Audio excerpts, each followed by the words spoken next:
एका बाजूला आपले उद्धव साहेबांचं सरकार निवडणुका तोंडावर नसताना देखील मुख्यमंत्री बनल्या शेतकऱ्यांना कर्जमुक्ती पूर्णपणे देणारा एकमेव मुख्यमंत्री असेल तर त्यांचं नाव उद्धव बाळासाहेब ठाकरे.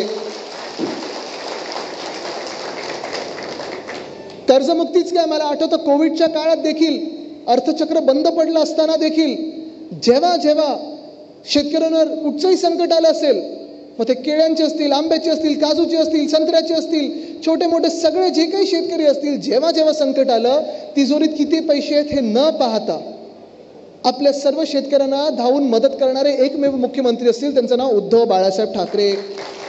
हे पहिल्या 100 दिवसातलं काम आहे आपलं. महिलांवर जेव्हा अत्याचार वाढला तेव्हा देशात सर्वात कडक कायदा जो भाजपने रद्द केला, तो सर्वात कडक कायदा पारित करणारे म्हणजे शक्ती बिल पारित करणारे एकमेव मुख्यमंत्री ते म्हणजे उद्धव बाळासाहेब ठाकरे.